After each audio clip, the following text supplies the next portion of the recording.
Father called me worthless, praised my brother as his golden child. Now my revenge is about to begin. Since the narrative finally came to an end and retribution was meted out cold, I, 25M, feel compelled to tell it. While I was treated as though I had no value, my 20-meter brother was always our father's golden child. This isn't just your average family partiality. It was systematic, harsh, and had a lasting impact on my entire youth.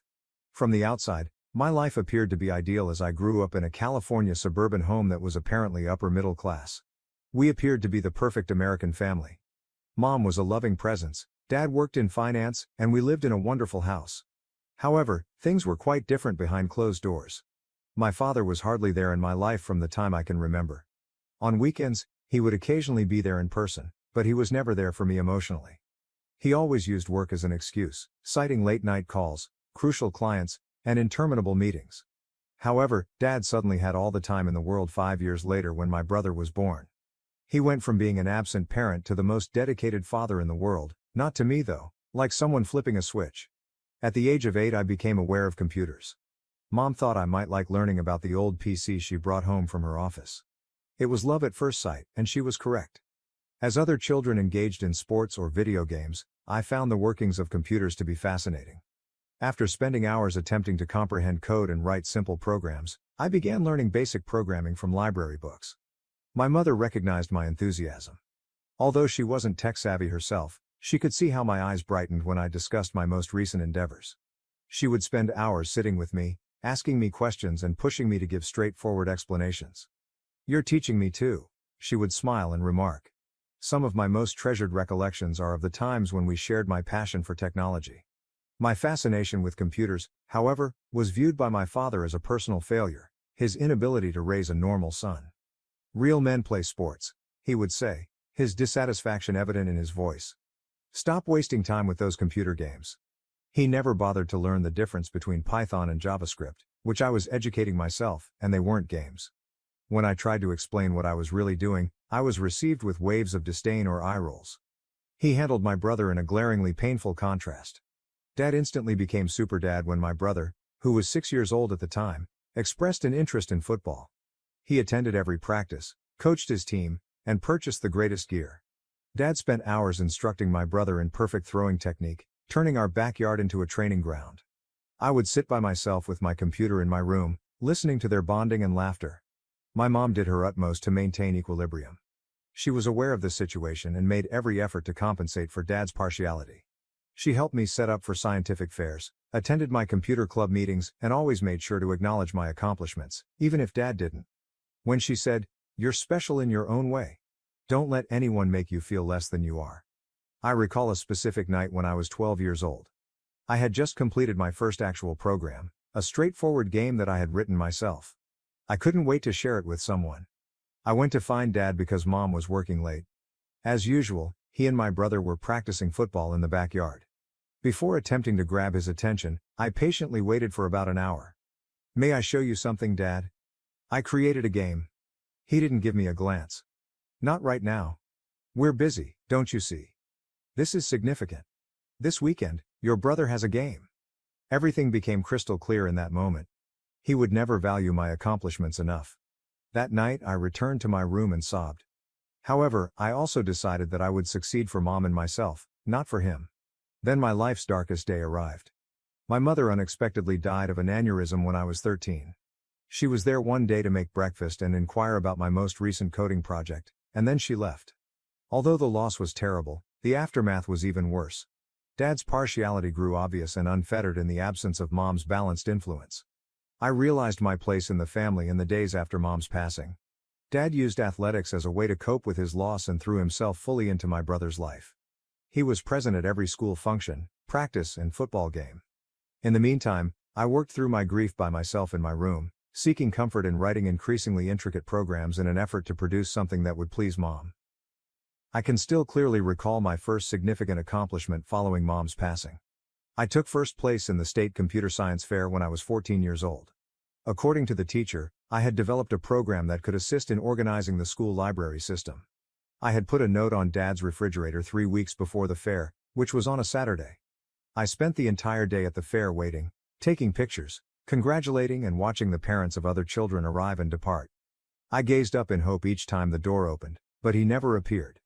I learned later that night that he had attended my brother's football practice, which was simply a regular session and not even a game. He hardly looked at my blue ribbon when I brought it home. After saying, "That's nice," he returned to his task of assisting my brother with his homework. All the way through high school, the trend persisted. Dad's pride and delight was my brother, who was the best quarterback. His most recent game or his chances of receiving a college sports scholarship were the topic of every dinner talk.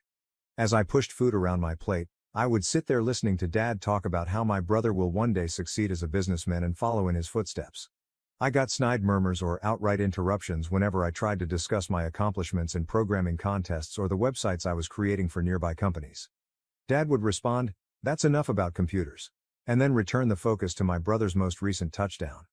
I developed the ability to keep my head down, concentrate on my task, and make plans for the future.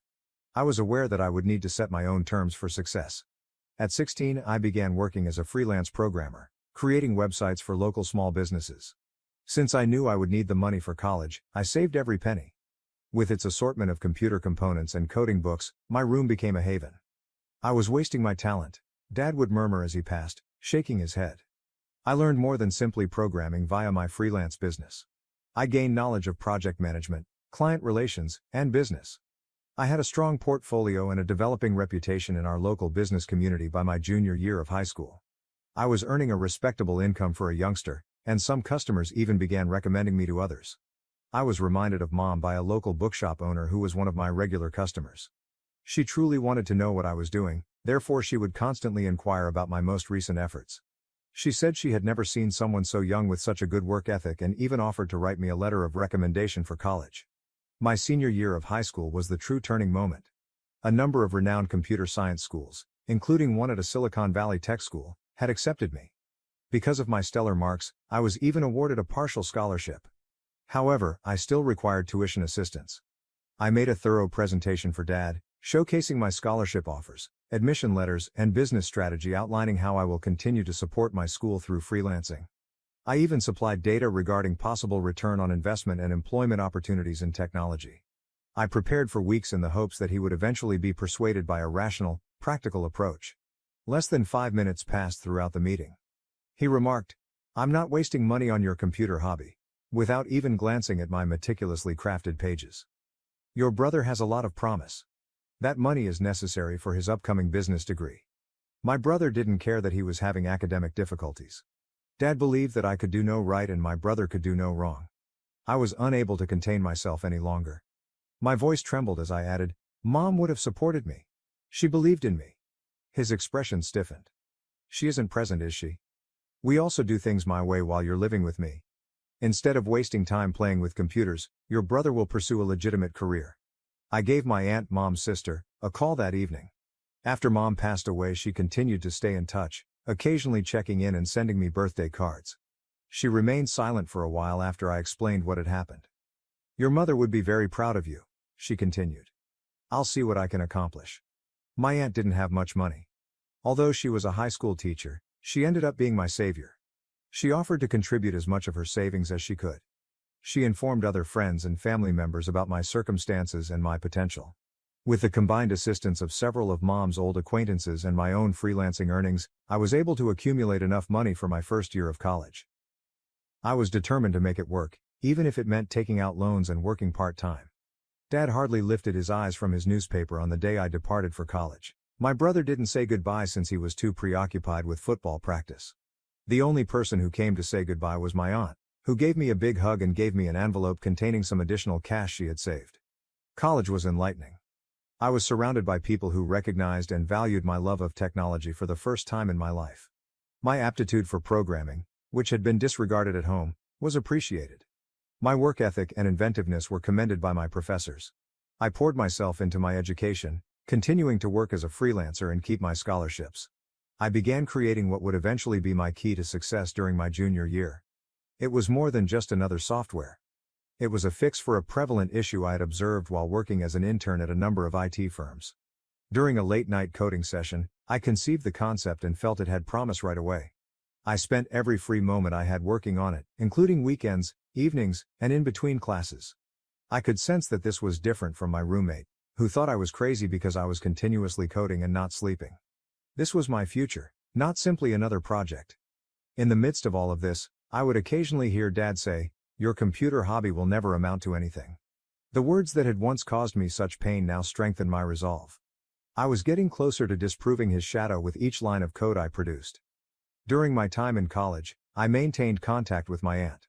Like Mom, she was my biggest supporter and always had faith in me. She understood my passion even though she didn't grasp the technical aspects of my app idea when I told her about it. The statement, "You sound just like your mother," when she got excited about something, brought tears to my eyes. Dad and my brother did not attend the ceremony, but I graduated with honors. But there was my aunt looking proud. Like Mom, she had seen my ability early on. There was no more obvious contrast between her sincere encouragement and my father's rejection. If Dad had cared to find out, I would have caused him a heart attack for the risk I took after graduation. In order to concentrate on creating my software, I declined multiple lucrative employment offers. I worked 18-hour days, ate ramen, and lived in a small studio apartment. My aunt still had faith in me, and she would sometimes send encouraging comments and care packages. In the meantime, I was informed of my brother's difficulties in his business program through family rumors spread by my aunt. To prevent him from dropping out, Dad had to pay tutors and make large payments. Nevertheless, Dad believed that my brother had genuine potential and that my tech job was merely a passing phase that would ultimately fail. They had no idea how drastically things will alter throughout my time. But with the release of my app and the beginning of my company's explosive growth, that's where the next update starts. The events that followed would serve as the ideal pretext for the most fulfilling form of retaliation against their years of contempt and rejection. I'll reserve those specifics for updates, but I'm still in awe of how everything worked out. Karma, let's say, has a way of coming full circle, and sometimes the best form of retaliation is enormous success, particularly if you can use that success to impart some very specific lessons to those who questioned you. The upcoming update will describe how Dad's golden child's true potential resulted in a completely different outcome and how my useless computer pastime became a multi-million-dollar business. Keep an eye out. I continue to smile at the satisfaction of what transpired afterward. Update 1. Since my last post, it's been quite the journey. Many of you requested information about how my app really took off, so here is the whole tale of how my useless pastime became a multi-million-dollar business. I found the cheapest apartment in Silicon Valley after graduating, which was just a cupboard with a bathroom. The location was important, but the rent still consumed the majority of my savings. I needed to be in the center of things, where possible partners and investors might meet for coffee. It was a harsh first 3 months. I spent 18 to 20 hours a day coding while subsisting on energy drinks and quick noodles. I began my app in college as a way to streamline corporate communication systems, which I found to be a major hassle when working as an intern. However, it was a very different task to transform a functional prototype into a product that was ready for the market. The root of my breakthrough was unexpected. One morning, as I was taking a break from my part-time job as a barista to pay my rent, a man in a suit saw me coding. When he inquired what I was working on, I chose to give him my elevator pitch rather than my typical evasive response. As it happens, he was working as a project manager for a large tech business, handling the very type of communication problems that my program was intended to address. He offered to use his team to beta test my app for 6 weeks. I received practical input from real users.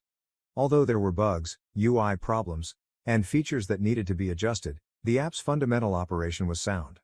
Above all, the team adored it. Even after the beta test was over, they began utilizing it for all of their projects. As soon as word got out, other teams in the organization wanted to use it as well. Their head of innovation, who was considering investing, was introduced to me by the project manager. However, they were hoping for more. More features, more refinement, more evidence that this was scalable. For 2 weeks straight, I worked non-stop to create new features and integrate all of the comments. My aunt, who is usually supportive yet concerned about my health, gave me care packages with coffee and snacks. When she said, "Your mother would tell you to take better care of yourself," I could sense the pride in her voice. It was a weird meeting with the investors. Wearing a suit I borrowed from a friend, I entered a room full of executives. As I displayed the program, my voice remained firm despite my trembling palms. There was silence when I was done. I will never forget what the chief of innovation stated next. "This isn't just a solution. It's the future of corporate communication." In exchange for a 15% share in my business, they promised to invest $2 million. Although the valuation exceeded my expectations, they also had other goals in mind. They aspired to be my first significant customer, deploying the software throughout their whole company. After that, things happened quickly. My initial hires were outstanding coders I knew in college who immediately supported my idea. I continued to live in my modest flat, but we moved into a proper workplace. Every dollar invested was used to grow the business. More interest was sparked by the app's success with our first significant customer. Other businesses began contacting them. We negotiated agreements with 3 Fortune 500 firms in less than 6 months. Our staff expanded from 4 to 20 members. Not only was revenue consistent, it was booming. We conducted a second funding round a year following the initial investment. At a $100 million valuation, we raised $15 million this time. The app my father had rejected was now a major force in business software.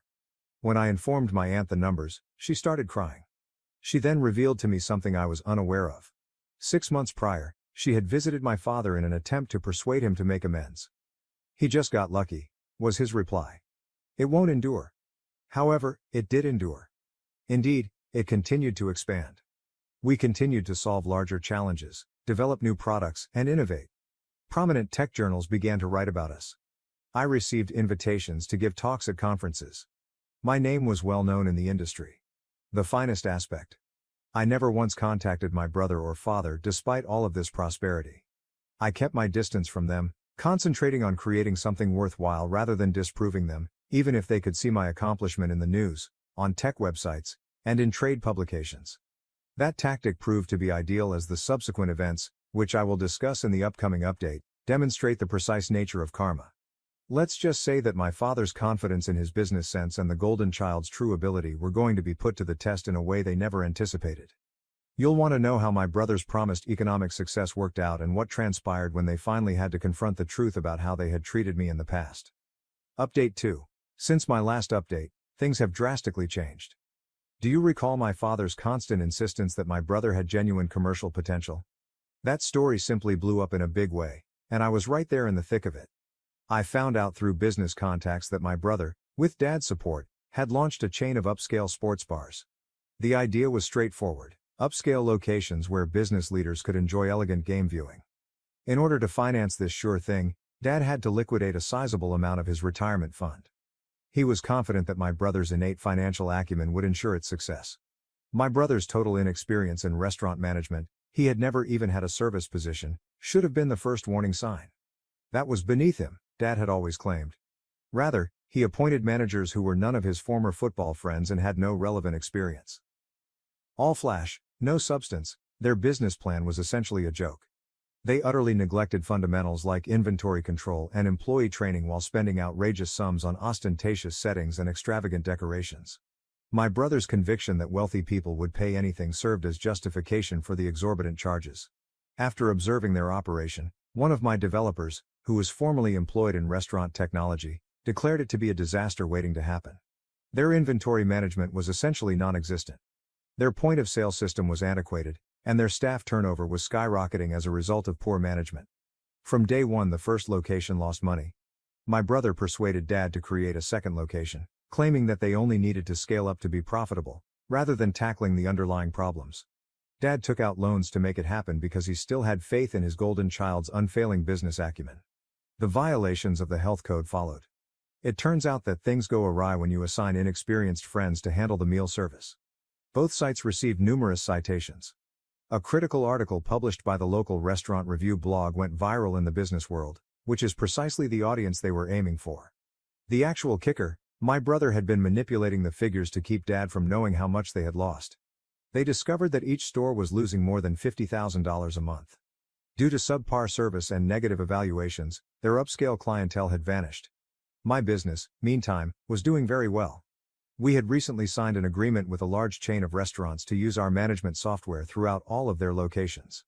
This software may have avoided many of my brother's business blunders. I didn't miss the irony. Dad had invested almost all of his retirement money in my brother's failing business. When the second location failed even more quickly than the first, he had to take out loans. They had enormous debt and no means of repaying it. My aunt informed me that Dad had to list his house for sale. After his reputation in the local business community was ruined, my brother returned home. He was unable to escape the fact that he was incompetent after all those years of being the golden child with innate commercial acumen. This is where things become fascinating though. Guess who had the chance to purchase the debt bundle that was sold to a collection agency? My company, that is correct. The universe can be funny sometimes, but this isn't how I had planned it. I haven't taken any action yet. I'm reserving that for later. My aunt recently told me that they're going to swallow their pride and seek my assistance, which is something they have never done before. You won't want to miss the story's conclusion, which will be revealed in the upcoming update. All those years of being the worthless son had, let's say, prepared the final scene. You don't always need to aggressively seek retribution. Sometimes the best course of action is to just stand back and let others deal with the fallout from their own choices. In Update 3, everything will come full circle in the most fulfilling way imaginable. Update 3. It's better than I could have ever scripted, and this is the last update. My brother and father finally arrived at my workplace yesterday without any prior notice or appointment. They simply showed up, seeming totally out of place in our contemporary computer environment. At first, they didn't recognize me. Since they last saw me, I've changed. Being successful has a way of altering your personality. My assistant messaged me while I was in the middle of a virtual meeting, saying, "2 men are demanding to see you. They say they're family." As I concluded my meeting, I made them wait in the foyer for 45 minutes. With screens showing our company's most recent accomplishments and press attention, I could see people becoming more and more uneasy through the glass walls. My brother continued to fumble with his collar. Dad appeared to have aged by 10 years. The expressions on their faces were amazing when I eventually got my assistant to let them in. Taking in the vista of Silicon Valley, the awards on the walls, and the proof of the success he never thought imaginable, Dad's gaze flew across my corner office. My brother and I could hardly look at each other. Dad said, "Son," without the normal authority in his voice. "You've done well for yourself." The compelled acknowledgement nearly made me chuckle. Even today, classic Dad was unable to offer a direct compliment. After a period of silent wriggling, I said, "What brings you here?" Initially, they attempted to dance around it. Dad made an effort to strike up a conversation about my computer business.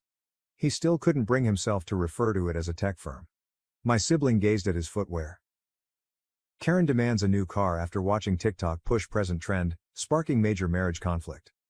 After 5 years of marriage, my wife is currently carrying our child. She emailed me a TikTok video of a woman debating the idea of a push gift on a podcast a few days ago. I originally had no idea what it meant, but when I searched it out I discovered it's essentially a thank you present to the woman bearing your child. To me this idea appeared really weird. Although your husband's gratitude for what women go through during pregnancy and childbirth is much sought for, the materialistic element stopped me. The woman on TikTok went on and on about how it's a body for a body, implying that the man should get a permanent tattoo on his lower body as well as offer her a house and a car as special gifts. Those expectations struck me as rather reasonable, a little vengeful, and overdone for my taste. Couples make the united decision to bring a child into the world. In our situation, my wife wants to be a parent too, thus she was not under pressure to be pregnant. Thinking that would be the end of it, I just answered the TikTok with laughing emojis and went on. I figured she submitted the video as satire, something like, "Oh look how ridiculous this is." I reacted to the video while she was in the other room. She came to me saying she wanted me to tap into my own resources to acquire a car specifically for her, even though she does not anticipate a tattoo or an elite house. Almost startled, I looked at her and started giggling. Though I knew I was mistaken, my wife and I agreed on how foolish individuals sometimes are. I prodded her to find out whether she was really serious. She grew really agitated and stated she indeed wanted a real push present.